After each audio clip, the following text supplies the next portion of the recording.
I'm on record as being a little less excited about trams than a lot of other people in the urbanist space. Admittedly, part of that is that I live in a country that doesn't have a great track record at making surface transit fast. But we visited France recently, a country that actually is quite good at building trams. Has it changed my mind?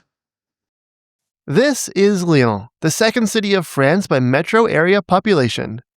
Like so many cities around the world, it had a legacy tram network dating back to the 1800s. That was shut down in 1957.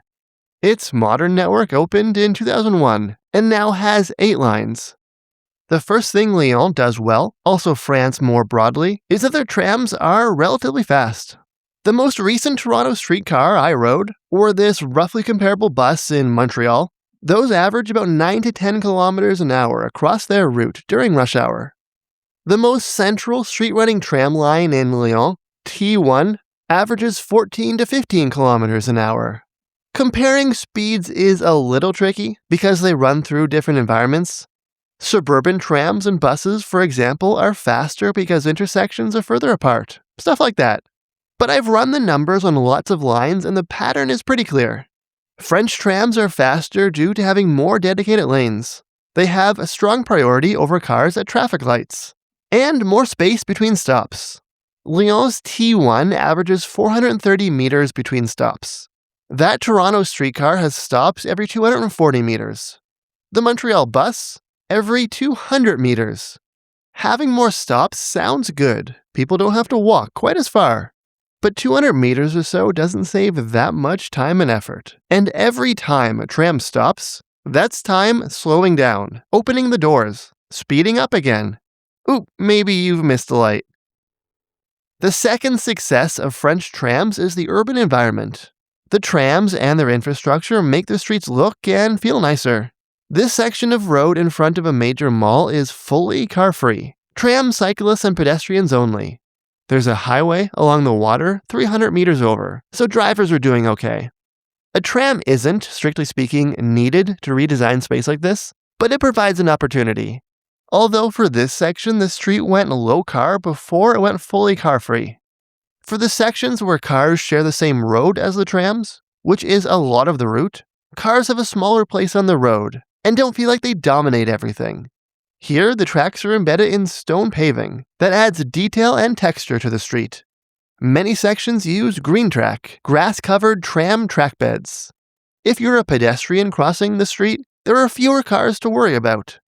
Although who is this guy trying to bike on the tramway? Buddy, those tracks are not safe on a bike. And the third major win of French trams is that they're quite cheap to build. Lyon's T1 and T2 tram lines were built for about $40 million per kilometer. Surface trams in Toronto, Boston, and Sydney are now costing literally 5 to 10 times more. Lyon has been building fully underground metros for less than the Anglosphere builds light rail. Okay, not all Anglosphere projects are quite that bad, but it's still a major problem. Quebec, where I live, isn't Anglo, but its transit construction costs increasingly are, unfortunately. Countries like France, Spain, and Korea build transit much more cheaply. When they build, they have more standardization, less political meddling. Their transit agencies are more experienced at managing projects and contracts. They rely less on consultants. Figuring out how to build transit more cheaply is one of the most important questions if we seriously want more transit-oriented cities. I've covered this in other videos, more resources in the description. So, did France change my mind about trams? Well, I do appreciate better how well France integrates them into the urban environment. Not just the nice streetscapes, also the creative route design. The trams transition in a way that feels quite intentional and thought out. From streets with cars to tram-only streets. Through plazas and green space. From one side of the street to the other. Sometimes in the middle of the street. And they still manage to be faster than our buses and streetcars, just going down straight roads. I think my biggest lesson on trams from this trip is that they can be a simple upgrade to a bus route, or they can follow more creative routes that buses can't. Okay, you could have a bus-only road through a plaza, but it's easier and more natural with a tram. This makes me think about the Finch West tramway in Toronto. It could have maybe followed the power corridor for part of its route to interact less with cars, but instead, it stayed straight on the suburban arterial like the bus it replaced. I want to put things in perspective though. I think Lyon's trams are surface transit done pretty well, but they're still surface transit. There's only so much you can do moving transit vehicles through city streets like this. That means two things.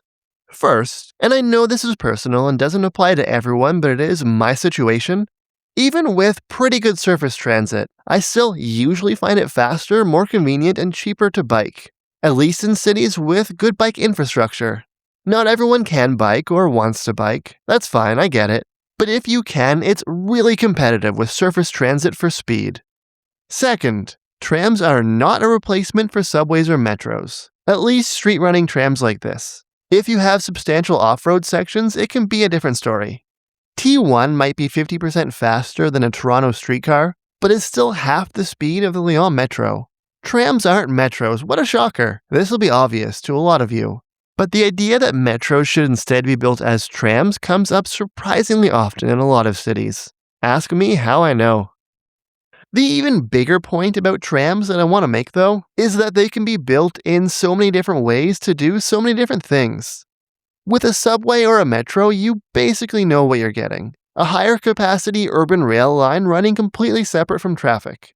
It might be a little faster or a little slower, depending on how far apart the stations are, but it's pretty predictable. Trams, and the sister term of LRT used in many places, have a lot more variation. Everything from the Toronto streetcar averaging 9 or 10 kilometers an hour, to Lyon's airport tram that averages 50 kilometers an hour, faster than most subways. That comes from having substantial off-street sections, and just 4 stops over 23 kilometers, or a massive 6 kilometers on average between stops.